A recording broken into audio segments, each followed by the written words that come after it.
Evaluasi kepada Coach Sintayong ya bahwa target kita itu harus masuk 4 besar. Netizen terbelah, tagar Sintayong out trending setelah timnas Indonesia dibombardir Jepang. Ini pelatih yang cocok menggantikan Sintayong. Selain kapten, 2 pemain dipastikan absen saat Arab Saudi berjumpa dengan timnas Indonesia. Pesan mendalam Justin Hubner bikin semua penasaran. Jadi simak berita selengkapnya. Netizen terbelah, tagar Sintayong out trending setelah timnas Indonesia dibombardir Jepang. Ini pelatih yang cocok menggantikan Sintayong. Tagar STY out kembali menggema. Penyebabnya setelah timnas Indonesia dibantai Jepang dengan skor 4-0. Padahal laga ini digelar di Stadion Gelora Bung Karno, Jakarta pada 15 November. Kelompok supporter nampaknya kecewa setelah timnas Indonesia dibantai 4-0. Selain itu, banyak yang mempertanyakan keputusan Sintayong mencoret Ray Jenners dari skuad timnas Indonesia.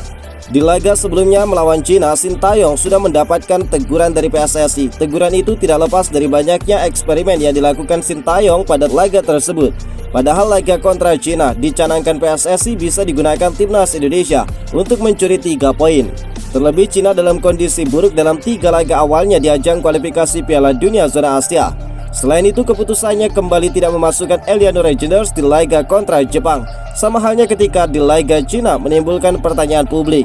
Kini ada 5 pelatih asal Belanda yang namanya menyebar luas berpeluang melatih timnas Indonesia. Yang pertama ada Giovanni Van Bronckhorst. Giovanni Van Bronckhorst ditunjuk sebagai pelatih kepala Besiktas per 1 Juli 2024. Darah Indonesia, Giovanni Van Bronckhorst berasal dari Maluku. Sejauh ini 7 gelar berhasil dicatatkan oleh Giovanni, 5 untuk Feyenoord Rotterdam, 1 untuk Besiktas, dan 1 lainnya untuk Rangers FC. Yang kedua, Nigel de Jong. Pelatih keturunan Sulawesi Utara sekaligus legenda timnas Belanda, Nigel de Jong jadi nama kedua yang layak dipertimbangkan PSSI jika Sintayong diganti. Saat ini bekas pemain AC Milan dan Manchester City itu menjabat sebagai Direktur Olahraga Timnas Belanda per 4 Januari 2023. Yang ketiga ada John Heitinga. John Heitinga sejauh ini sukses memberikan gelar untuk Ajax Amsterdam U19. Karir kepelatihannya memang belum sematang Giovanni Van Bronckhorst. Mengingat pelatih yang memiliki darah Indonesia dari Jakarta itu sejauh ini baru menjadi pelatih kepala tim profesional ketika ditunjuk menjadi juru taktik interim di Ajax Amsterdam. Yang keempat, Ruud Gullit. Pengalaman pelatih berdarah Maluku itu diantaranya pernah menjadi pelatih kepala Chelsea, Newcastle, Feyenoord Rotterdam, LA Galaxy, dan Tergronzi. 1 gelar yang dimiliki Ruud Gullit diberikan kepada Chelsea pada 1996-1997 pada ajang English Cup. Yang kelima ada nama Robin van Persie. Van Persie memiliki darah Indonesia dari sang nenek yang berasal dari Surabaya. Yang terkini Van Persie tengah menikmati masa menjadi pelatih kepala klub profesional setelah sebelumnya menahkodi tim junior Feyenoord. Robin van Persie ditunjuk SC Heerenveen per 1 Juli 2024 dan kontraknya bakal selesai pada 30 Juni 2026 mendatang. Timnas Indonesia tumbang dari Jepang, media Amerika Serikat berikan ucapan seperti ini. Timnas Indonesia harus menerima kekalahan dengan skor 0-4 dari Jepang di lanjutan kualifikasi Piala Dunia. Ini menjadi kekalahan kedua setelah skuad Garuda baru saja tumbang dari Cina dengan skor 2-1. Dengan koleksi 3 poin, Indonesia sementara duduk di dasar klasmen grup C. Media global asal Amerika ESPN ikut memberikan sorotan pada perjalanan timnas Indonesia kali ini. Sejauh ini mereka menilai sebenarnya cukup positif bagi Indonesia setelah sukses menahan imbang Arab Saudi, Bahrain, dan Australia. Namun Jepang sudah berada di level yang berbeda dari tim Asia lain. Indonesia masih harus berjuang keras demi bisa lepas dari posisi dasar klasmen. Tentunya ini menjadi perhatian karena sebenarnya performa skuad Garuda tidak terlalu buruk sebelum menantang Samurai Biru.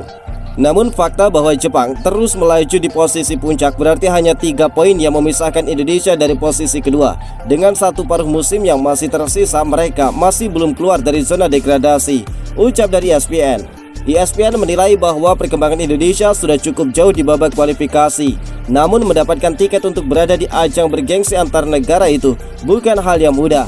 Perlu kerja ekstra bagi skuad Garuda agar bisa ada di titik tersebut, dan hal ini harus terus mereka perjuangkan.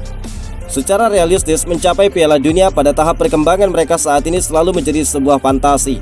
Hal tersebut bukan berarti mereka tidak boleh bermimpi besar.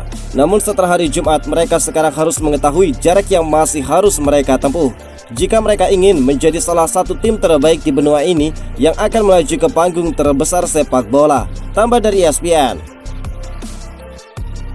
Selain kapten, 2 pemain dipastikan absen saat Arab Saudi berjumpa dengan timnas Indonesia.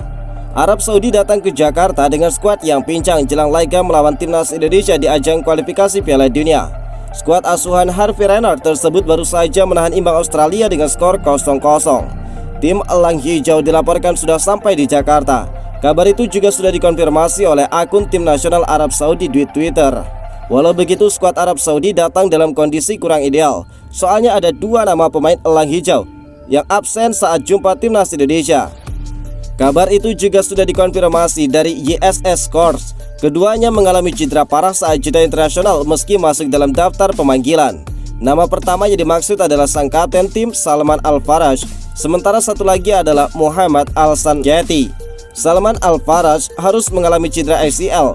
Al-Faraj cedera dalam sesi latihan bersama Arab Saudi sebelum jumpa Australia. Sementara Al-Sanketi mengalami cedera otot paha anterior.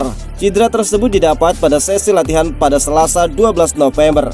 Walau begitu, kemudian dikonfirmasi tetap dibawa ke Jakarta untuk jumpa dengan Indonesia. Tentu cedera kedua pemain jadi alarm berbahaya bagi Elang Hijau. Soalnya Salman adalah kapten tim Saudi saat ini. Pesan mendalam Justin Hubner bikin semua penasaran. Justin Hubner muncul dengan pesan yang misterius setelah timnas Indonesia kalah dari Jepang. Dia menilai ada pihak yang hilang saat tersandung dan muncul untuk ikut merayakan sukses timnas Indonesia. Entah ditujukan kepada siapa, Justin Hubner membuat pesan menarik di akun media sosial miliknya setelah laga Indonesia melawan Jepang. Pemain 21 tahun mewaspadai karakter tertentu dalam pesan yang ditulis di akun Instagram miliknya. Waspadalah terhadap mereka yang menghilang saat Anda tersandung, tetapi muncul untuk merayakan keberhasilan Anda. Tulis dari pemain yang membela klub Wolverhampton U21 itu. Sepertinya unggahan Justin Hubner menyikapi fenomena kritikan yang menjurus ke bully oleh netizen kepada tim maupun pemain secara personal. Hubner termasuk satu di antara yang sering mengalaminya. Saat bertemu Jepang, Hubner mencetak gol bunuh diri dalam situasi yang sulit. Bek keturunan Makassar ini tidak luput dari hujatan. Hubner memang dikenal sebagai pemain yang ceplas-ceplos. Dia tidak pernah menutupi atau memperhalus ungkapan perasaannya. Suka bilang suka, tidak bilang tidak. Pemain Wolves U21 itu bukan kali ini saja dihujat netizen. Ketika melakukan blunder pada laga-laga sebelumnya, dia juga kena. Kebiasaan merundung netizen Indonesia memang menjadi catatan yang negatif. Siapapun akan dihujat jika tidak sesuai dengan keinginan mereka, termasuk pemain lawan. Setelah laga melawan Jepang, Corey Mitoma juga tidak luput dari hujatan karena melakukan pelanggaran kepada Kevin Dix. Baru tiba di Indonesia, pelatih timnas Arab Saudi sudah targetkan raih 3 poin saat melawan timnas Indonesia di Gelora Bung Karno.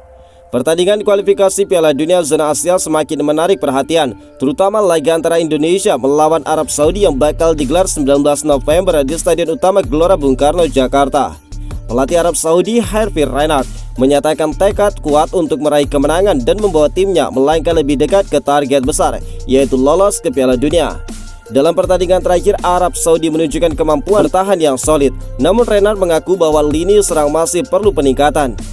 Evaluasi ini menjadi petunjuk bahwa strategi penyerangan bakal menjadi perhatian utama jelang laga menghadapi Indonesia.